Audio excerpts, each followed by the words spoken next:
जी आपल्या आसपासची बातमी असेल आपणा सर्वांसाठीची। आपण पाहत आहात 7 मराठी न्यूज। आज विशेष बातमीपत्रात शासकीय कामात जनहितार्थ योजना राबवत असताना शासकीय कर्मचाऱ्यांच्या आणि चुकीच्या कामाच्या पद्धतीवर माहिती अधिकार कायद्यान्वये सामाजिक जाणीव म्हणून संपूर्ण जीवन सामाजिक कार्यासाठी समर्पित केलेले बारामती येथील रहिवासी असलेले श्री पोपट विठोबा धवडे हे सामाजिक व माहिती अधिकार कार्यकर्ते आहेत। मुजोर व भ्रष्ट अधिकाऱ्यांचे गैरकारनाम्यांमुळे प्रशासनातील कर्तव्यदक्ष अधिकाऱ्यांची प्रतिमा मलिन होत चालली आहे। ते देशहितासाठी योग्य नाही। विभागीय आयुक्त पुणे विभाग यांच्या अंतर्गत येणाऱ्या सर्व 5 जिल्ह्यांमध्ये जिल्हा परिषद अंतर्गत लेखा परीक्षण न करणाऱ्या ग्रामपंचायतींची माहिती पुराव्यासह विभागीय आयुक्त यांना 9 वर्षापूर्वी सादर केली होती। 9 वर्षाच्या प्रदीर्घ कालावधीनंतर विभागीय आयुक्त यांनी केलेल्या आदेशाला 1 वर्ष होऊनही पुणे, सातारा, सांगली, सोलापूर, कोल्हापूर या 5ही जिल्ह्यातील जिल्हा परिषदेच्या मुख्य कार्यकारी अधिकारी यांनी विद्यमान विभागीय आयुक्त पुणे विभाग यांच्या आदेशाला केराची टोपली दाखविली।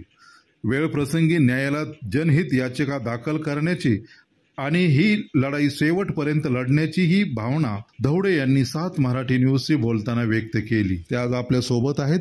सविस्तर त्यांच्याकडून जाणून घेत आहोत। नमस्कार, मी पोपट विठोबा धवडे, माहिती अधिकार व सामाजिक कार्यकर्ता, राहणार बारामती, तालुका बारामती, जिल्हा पुणे या ठिकाणचा रहिवासी आहे। आज 7 मराठी न्यूज चॅनल यांनी माझी मुलाखत एक अत्यंत महत्त्वाच्या विषयासाठी घेतली, त्यामुळे प्रथमतः मी त्यांचे आभार आहे।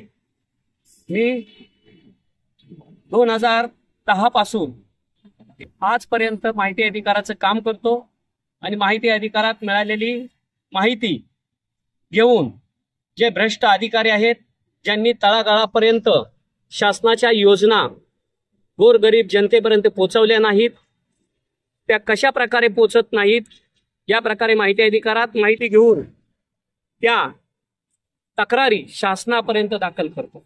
अशा अनेक प्रकरण मी उघडकीस केलेले आहेत आणि मी फक्त बारामती तालुका व पुणे जिल्ह्यापुरते काम करत नाही।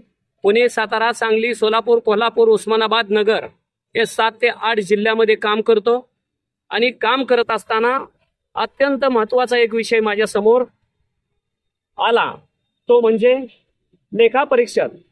हे लेखापरीक्षण न करणाऱ्या ग्रामपंचायती फार मोठ्या प्रमाणात आहेत। शासन निधी देतं, परंतु योजना तळागाळापर्यंत पोहोचत नाहीत आणि ज्या पोचवायचा हे अधिकारी प्रयत्न करतात त्यामध्ये भयंकर मोठा भ्रष्टाचार केला जातो आणि लेखापरीक्षण केलं जात नाही। तर मग मी माहिती अधिकारात माहिती घेतली। 5 जिल्हा परिषद विभागीय आयुक्त पुणे यांच्या अंडर काम करणारे हे 5 जिल्हे, याचं लेखापरीक्षण ग्रामपंचायतीत दप्तर उपलब्ध करून न देणारे ग्रामसेवक व त्यांना पाठीशी घालणारे कर्मचारी अधिकारी यांच्यावर कठोर प्रशासकीय शासनाच्या नियमानुसार करण्यासाठी माननीय चोक्कलिंगम तत्कालीन विभागीय आयुक्त यांना 26/4/2017 रोजी दोषीवर कारवाई करण्यासाठी पुराव्याच्या कागदपत्रासह विभागीय आयुक्त कार्यालयाकडे तक्रार केली। यानंतर ही तक्रार महाराष्ट्र शासनाचा अधिनियम 1958 मधील कलम 179 नुसार अभिलेख परत मिळविण्याचे आणि पैसे वसूल करण्याचे अधिकार जिल्हाधिकारी यांना आहेत। हा शासन निर्णय सुद्धा मी त्यांना विभागीय आयुक्त यांना दाखवला आणि यानंतर महाराष्ट्र शासन राजपत्र मुंबई स्थानिक निधी लेखापरीक्षा अधिनियम 1930 यात सुधारणा करण्याकरिता सन 2011चा दिनांक 10 मार्च 2011 रोजीचा महाराष्ट्र अध्यादेश सुद्धा विभागीय आयुक्तांना स्पष्ट दाखवला पुराव्याच्या कागदपत्रासह आणि हे प्रकरण मी दाखल केलं। या प्रकरणाला दाखल केलेला आज 9 वर्षाचा कालावधी होऊन गेला। 9 वर्ष मी या प्रकरणाचा पाठपुरावा करतोय, परंतु या 9 वर्षाच्या कालावधीमध्ये या ग्रामपंचायतीची संख्या प्रत्येक जिल्हान्याय किती आहे हे जनहितासाठी मी आज प्रत्येक जिल्ह्याची संख्या किती आहे याचे अवलोकन करतो. पुण्यामध्ये आहेत 63 ग्रामपंचायती लेखापरीक्षण न केलेल्या, सातारा 137, सांगली 8, कोल्हापूर 169, सोलापूर 17, अशा एकूण 394 ग्रामपंचायती लेखापरीक्षण न करणाऱ्या आहेत. हा कागद विभागीय आयुक्त विकास आस्थापना यांच्या कॉम्प्युटरमधून मला हा दिलेला आहे. हा काय मी तयार केलेला नाही, आयुक्त कार्यालयामध्ये हा अभिलेख तयार झालेला आहे, हे खरं आहे.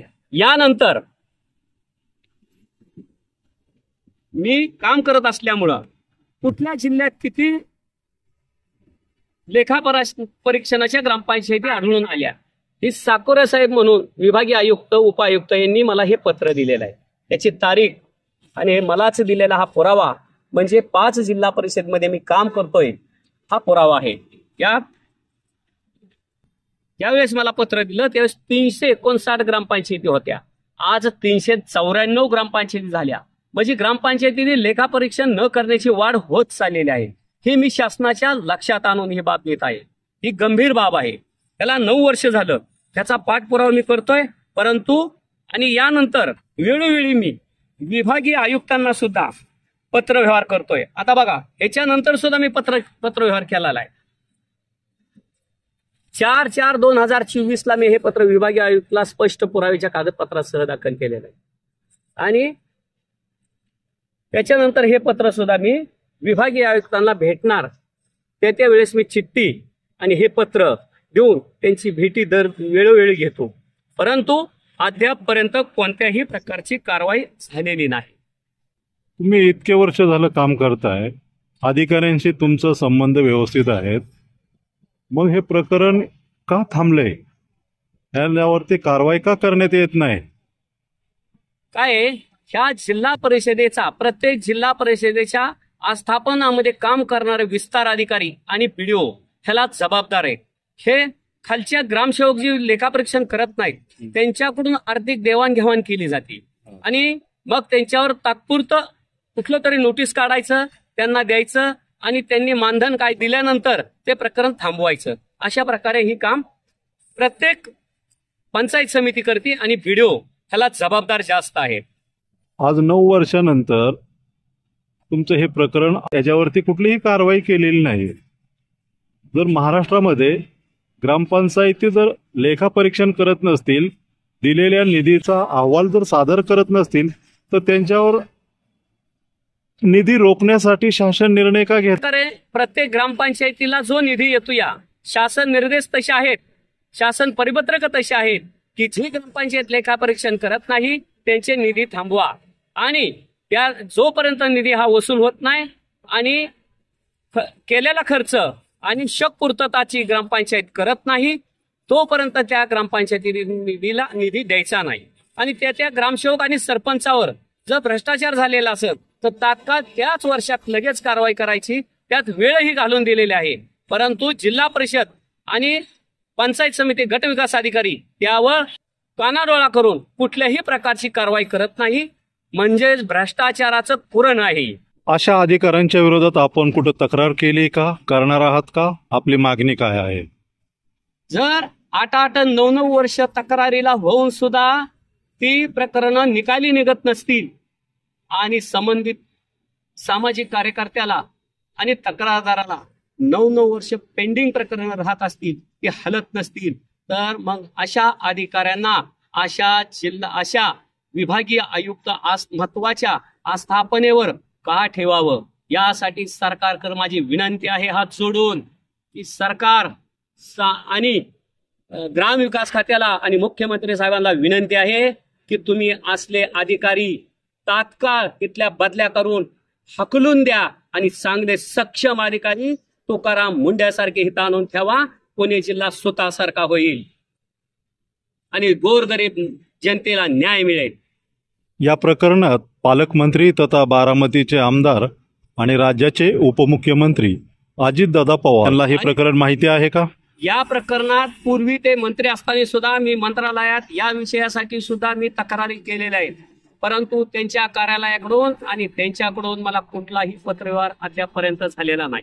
या प्रकरणासाठी मी आता यापुढे न्याय नाही मिळाल्यानंतर विभागीय आयुक्ताकडून मी मंत्रालयात अजून एक वेळ पत्र देणार त्यांना, आणि त्यानंतरही कारवाई झाली नाही तर मी हा विषय अत्यंत महत्वाचा आणि 5 जिल्ह्याचा प्रश्न असल्याने आणि 394 ग्रामपंचायती जबाबदार आहेत, त्यात फार मोठा करोडो रुपयाचा भ्रष्टाचार झालेला आहे. त्यामुळं जनहितासाठी जनहित याचिका दाखल करण्याचा प्रयत्न करणार आहे. डॉक्टर चंद्रकांत फुलकुंडवार, विभागीय आयुक्त पुणे विभाग, सध्याचे विभागीय आयुक्त, यांनी पुणे, सातारा, सांगली, सोलापूर, कोल्हापूर या प्रत्येक जिल्हा परिषदेच्या शिओला प्रत्येक ग्रामसेवकचं नाव, त्या ग्रामपंचायतीचं नाव आणि सध्या कुठल्या तालुक्यात तो ग्रामसेवक कुठल्या गावात काम करतोय त्या ग्रामसेवकाला नोटीस काढण्यासाठी यादीवर स्वतः आयुक्तांनी स्वाक्षरी केलेली आहे. ही यादी सातारा जिल्ह्याची आपल्याला दाखवतोय. अशाच प्रकारे पुणे, सातारा, सांगली, सोलापूर, कोल्हापूर प्रत्येक जिल्ह्याची ही अशाच प्रकारे यादी आहे. ही पूर्ण याद्या तुम्हाला दाखवतो. अशा प्रकारच्या याद्या तयार करून विभागीय आयुक्तांनी स्वतः स्वाक्षऱ्या केलेल्या आहेत. ती स्वाक्षरी आपल्याला दाखवतो. या याद्या केलेल्या आहेत आणि या यादीवर स्वतः विभागीय आयुक्तांनी स्वाक्षरी केलेली आहे. तारीख आहे 2/4/2024.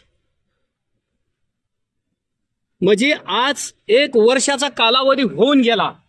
या सातारा जिल्ह्याला प्रत्येक ग्रामसेवकाला कारवाई करण्यासाठी विभागीय आयुक्तांनी प्रत्येक मुख्याधिकाऱ्यांना हे पत्र दिलेलं आहे आणि यानंतर सहाय्यक आयुक्तांनी अशा प्रकारे कारणे दाखवा नोटीस सहाय्यक आयुक्तांनी प्रत्येक जिल्हा परिषदेला दिलेली आहे.